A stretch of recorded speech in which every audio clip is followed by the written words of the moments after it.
बिनती बैठी बैठी गेसू और फूल से बातें करती रही। थोड़ी देर बाद सुधा उठकर चली गई।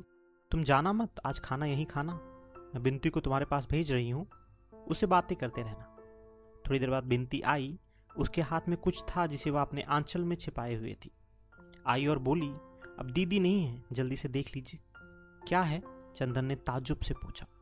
जीजा जी की फोटो, बिनती ने मुस्कुराकर कहा और एक छोटी सी बहुत कलात्मक फोटो चंदर के हाथ में रख दी।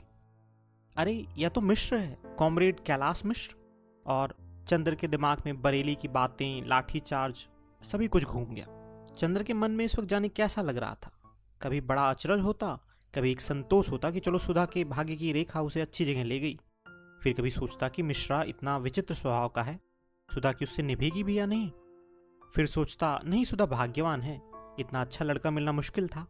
आप इन्हें जानते हैं? बिनती ने पूछा। हाँ, सुधा भी उन्हें नाम से जानती है, शक्ल से नहीं, लेकिन अच्छा लड़का है, बहुत अच्छा लड़का। चंदर ने एक गहरी सांस लेकर कहा और फिर चुप हो गया। बिनती बोली, क्या सोच रहे हैं आप? कुछ नहीं। पलकों में आए हुए आंसू रोककर और होठों पर मुस्कान लाने की कोशिश करते हुए बोला, मैं सोच रहा हूं आज कितना संतोष है मुझे, कितनी खुशी है मुझे कि सुधा एक ऐसे घर जा रही है जो इतना अच्छा है, ऐसे लड़के के साथ जा रही है जो इतना ऊंचा।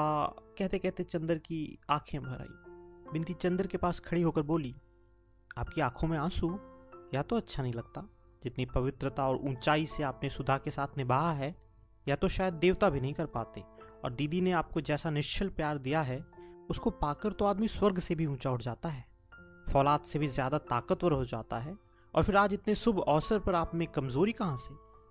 हमें तो बड़ी शर्म लग रही है। आज तक दीदी तो दूर, हम तक को आप पर गर्व था। मैं फोटो रख तो आऊं, वरना दीदी आ जाएंगी। बिनती ने फोटो ली और चली गई। बिनती जब लौटी तो चंदर स्वस्थ था। बिनती की ओर क्षण भर चंदर ने देखा और कहा, मैं इसलिए नहीं रोया था बिनती, मुझे यह लगा कि यहाँ कैसा लगेगा। खैर जाने दो, एक दिन तो ऐसा होना ही है ना, सहना पड़ेगा। बिनती बोली। हाँ सो तो है। अच्छा बिनती, सुधा ने फोटो देखी है? चंदन ने पूछा। अभी नहीं, असल में मामा जी ने मुझसे कहा था कि यह फोटो दिखा दे सुधा को, लेकिन मेरी हिम्मत नहीं पड़ी। मैंने उनसे कह दिया कि चंदर आएंगे तो दिखा देंगे, आप जब ठीक समझे तो दिखा दें। जेठ दशहरा अगले ही मंगल को है, बिनती ने कहा। अच्छा। एक गहरी सांस लेकर चंदर बोला। बिनती थोड़ी देर तक चंदर की ओर एकटक देखती रही। चंदर ने उसकी निगाह चुरा ली और बोला, क्या देख रही हो बिनती? देख रही हूं कि आपकी पलकें झपकती हैं या नहीं। बिनती बहुत गंभीरता से बोली। क्यों? इसलिए कि मैंने सुना था देवताओं की पलकें कभी नहीं गिरती। चंदर एक फीकी हंसी हंसकर रह गई। नहीं, आप मजाक ना समझें, मैंने अपनी जिंदगी में जितने लोग देखे उनमें आप जैसा कोई भी नहीं मिला। कितने ऊंचे हैं आप, कितना विशाल हृदय है आपका। दीदी कितनी भाग्यशाली हैं। चंदर ने कुछ जवाब नहीं दिया। जाओ फोटो ले आओ, उसने कहा। आज ही दिखा दूं, जाओ खाना भी ले आओ, अब घर जाकर क्या करना है। पापा को खाना खिलाने के बाद चंदर और सुधा खाने बैठे। महाराजिन चली गई थी, इसलिए बिनती सेंक सेंक कर रोटी दे रही थी। सुधा एक रेशमी सनिया पहने चौके के अंदर खा रही थी और चंदर चौके के बाहर। सुधा के कच्चे खाने में डॉक्टर शुक्ला बहुत छूत छात का विचार रखते थे। देखो आज बिनती ने रोटी बनाई है तो कितनी मीठी लग रही है, एक तुम बनाती हो तो मालूम ही नहीं पड़ता रोटी है कि सोखता। चंदर ने सुधा को चिढ़ाते हुए कहा। सुधा ने हंसकर कहा, हमें बिनती से लड़ाने की कोशिश कर रहे हो? बिनती की हमसे जिंदगी भर लड़ाई नहीं हो सकती। अरे हम सब समझते हैं इनकी बात, बिनती ने रोटी पटकते हुए कहा। और जब सुधा सिर झुकाकर खाने लगी तो बिनती ने आंखों के इशारे से पूछा, कब दिखाओगे?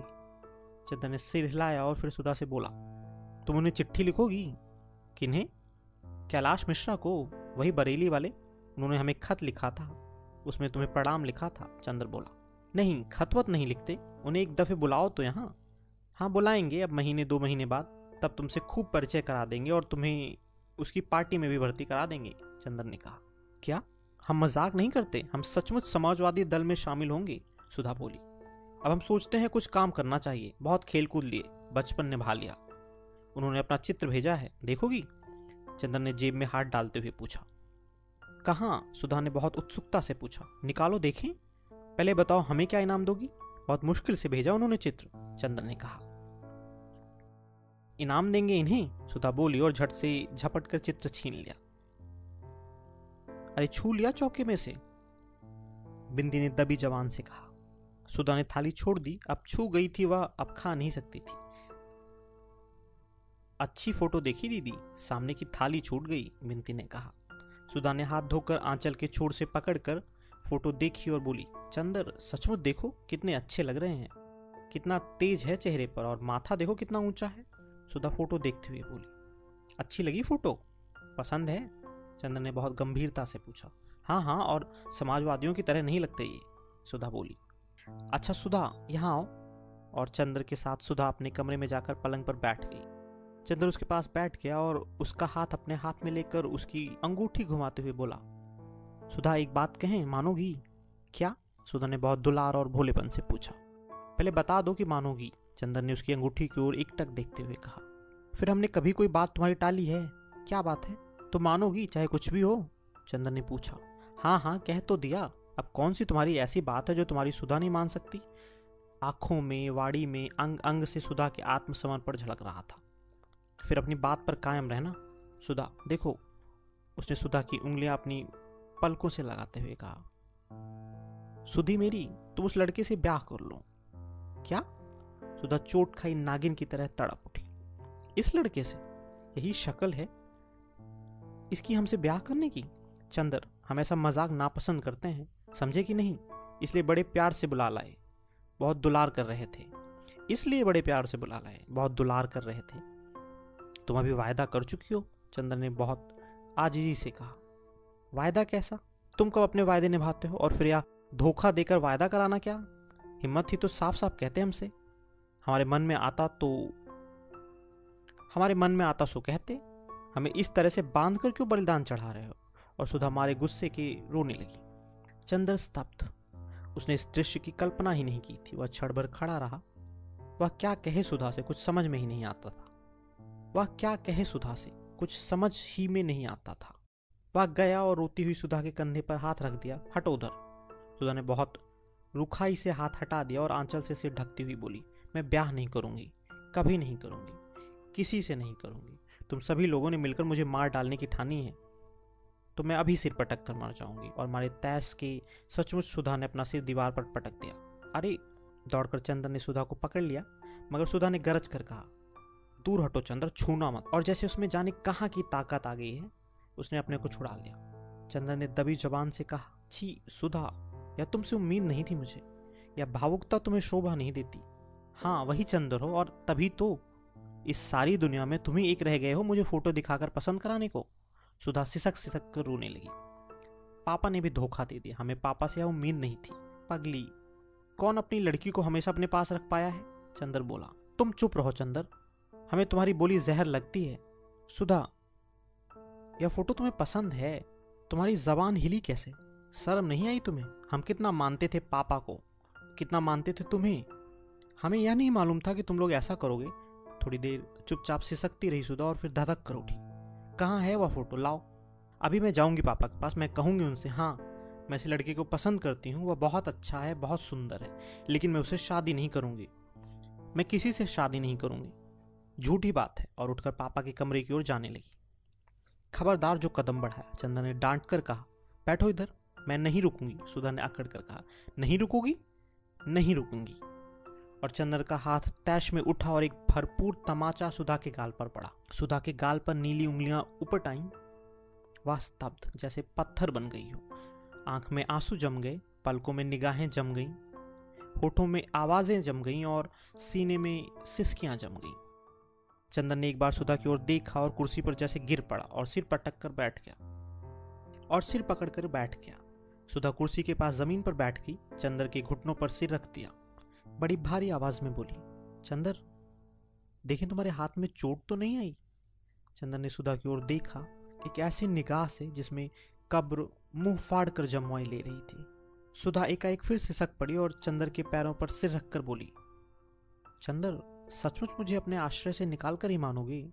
चंदर मजाक की बात दूसरी है, जिंदगी में तो दुश्मनी मत निकाला करो। चंदर एक गहरी सांस लेकर चुप हो गया और सिर थाम कर बैठ गया। 5 मिनट बीत गए। कमरे में सन्नाटा, गहरी खामोशी। सुधा चंदर के पांवों को छाती से चिपकाए सुनी सुनी निगाहों से जाने कुछ देख रही थी। दीवारों के पार, दिशाओं के पार, क्षितिजों से परे। दीवार पर घड़ी चल रही थी, टिक टिक। चंदर ने सिर उठाया और कहा, सुधा। हमारी तरफ देखो। सुधा ने सिर ऊपर उठाया।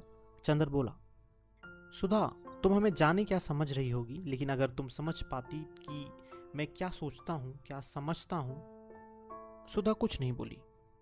चंदर कहता गया, मैं तुम्हारे मन को समझता हूँ सुधा।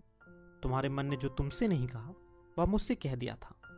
लेकिन सुधा, हम दोनों एक दूसरे की जिंदगी में क्या इसलिए आए कि एक दूसरे को कमजोर बना दें, या हम लोगों ने ईश्वर की ऊंचाइयों पर साथ बैठकर आत्मा का संगीत सुना सिर्फ इसलिए कि उसे अपने ब्याह की शहनाई में बदल दें। गलत मत समझो चंदर, मैं गेसू नहीं कि अख्तर से ब्याह के सपने देखूं, और न तुम ही अख्तर हो चंदर। मैं जानती हूं कि मैं तुम्हारे लिए राखी के सूत से भी ज्यादा पवित्र रही हूं, लेकिन मैं जैसी हूं मुझे वैसी क्यों नहीं रहने देते। मैं किसी से शादी नहीं करूंगी। मैं पापा के पास रहूंगी। शादी को मेरा मन नहीं कहता, मैं क्यों करूं। तुम गुस्सा मत हो, दुखी मत हो। तुम आज्ञा दोगे तो मैं कुछ भी कर सकती हूं, लेकिन हत्या करने से पहले यह तो देख लो कि मेरे हृदय में क्या है। सुधा ने चंदर के पांवों को अपने हृदय से और भी दबाकर कहा, सुधा, तुम एक बात सोचो, अगर तुम सबका प्यार बटोरती चलती हो तो क्या तुम्हारी जिम्मेदारी है या नहीं। पापा ने आज तक तुम्हें किस तरह पाला। अब क्या तुम्हारा यह फर्ज है कि तुम उनकी बात को ठुकराओ। और एक बात और सोचो, हम पर कुछ विश्वास करके ही उन्होंने कहा है कि मैं तुमसे फोटो पसंद कराऊं। अगर अब तुम इनकार कर दोगी तो एक तरह पापा को मुझसे धक्का पहुंचेगा, दूसरी ओर मेरे प्रति उनके विश्वास को कितनी चोट लगेगी। हम उन्हें क्या मुंह दिखाने लायक रहेंगे भला। तो तुम क्या चाहती हो, महज अपनी थोड़ी सी भावुकता के पीछे तुम सभी की जिंदगी चौपट करने के लिए तैयार हो, या तुम्हें शोभा देता है क्या कहेंगे पापा कि चंदन ने अभी तक तुम्हें यही सिखाया था। हमें लोग क्या कहेंगे बताओ। आज तुम शादी ना करो, उसके बाद पापा हमेशा के लिए दुखी रहा करें और दुनिया हमें कहा करे, तब तुम्हें अच्छा लगेगा। नहीं, सुधा ने भर्राए हुए गले से कहा। तब और फिर एक बात और है ना सुधी, सोने की पहचान आग में होती है ना। लपटों में अगर उसमें और निखार आए तभी वह सच्चा सोना है। सचमुच मैंने तुम्हारे व्यक्तित्व को बनाया है या तुमने मेरे व्यक्तित्व को बनाया है, या तो तभी मालूम होगा जबकि हम लोग कठिनाइयों से, वेदनाओं से, संघर्षों से खेलें और बाद में विजयी हों, और तभी मालूम होगा कि सचमुच मैंने तुम्हारे जीवन में प्रकाश और बल दिया था। अगर सदा तुम मेरी बाहों की सीमा में रही और मैं तुम्हारी पलकों की छाव में रहा, और बाहर के संघर्षों से हम लोग डरते रहे, तो कायरता है। और मुझे अच्छा लगेगा कि दुनिया कहे कि मेरी सुधा, जिस पर मुझे नाज था, वह कायर है।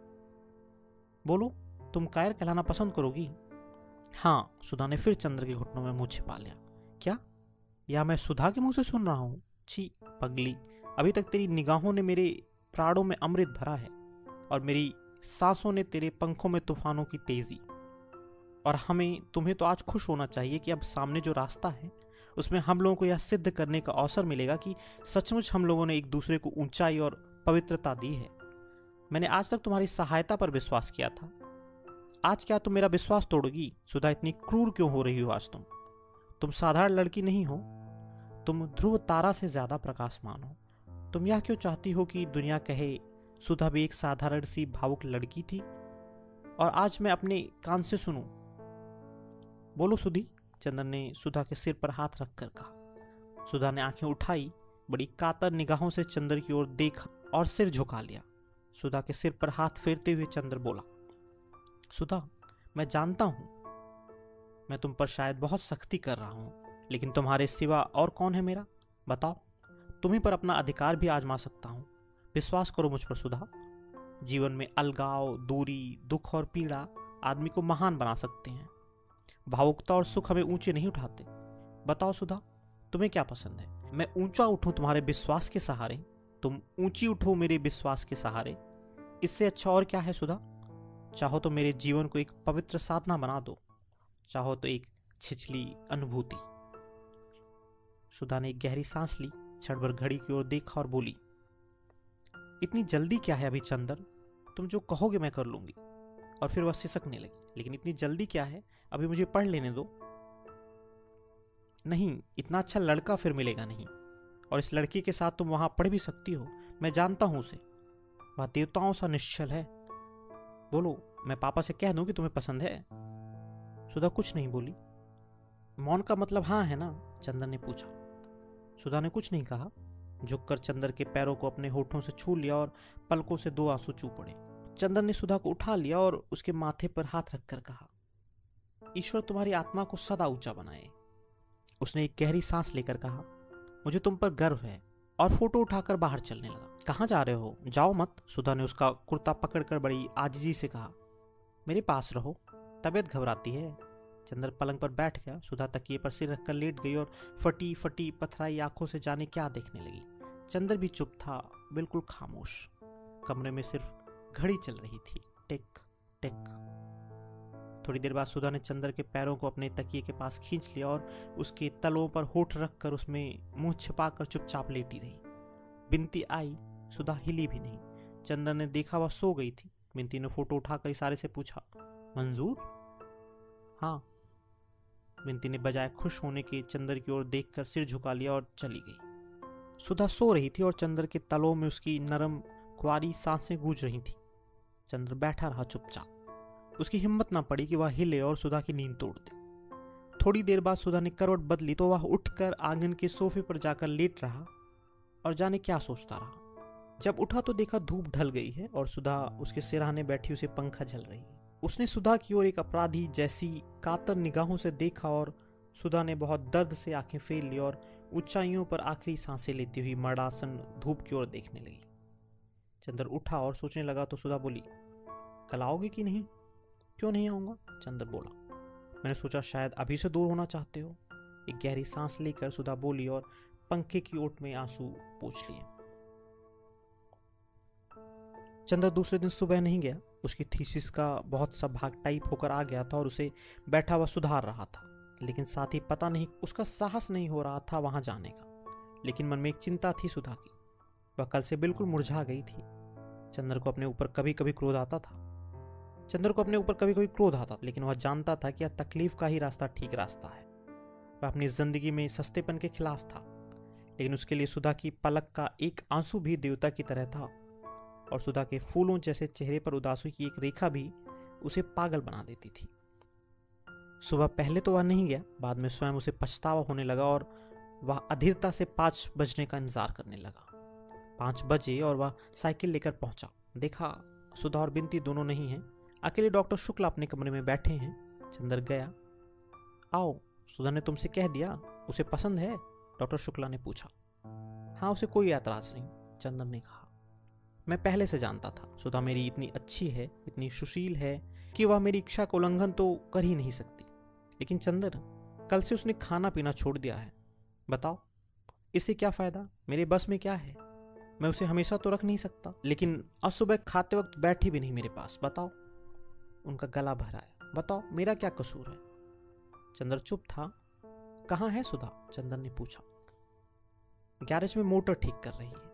मैं इतना मना किया कि धूप में तप जाओगी, लू लग जाएगी, लेकिन मानी ही नहीं। बताओ इस झल्लाहट से मुझे कैसा लगता है? वृद्ध पिता के कातर स्वर में डॉक्टर ने कहा। जाओ चंद्र, तुम ही समझाओ, मैं क्या कहूँ। चंद्र उठकर गया।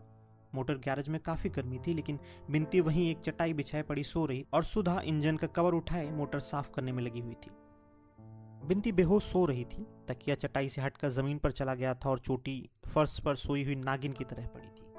बिनती का एक हाथ छाती पर था और एक हाथ जमीन पर। आंचल न रहकर चादर बन गया था। चंद्र के जाते ही सुधा ने मुंह फेर कर देखा।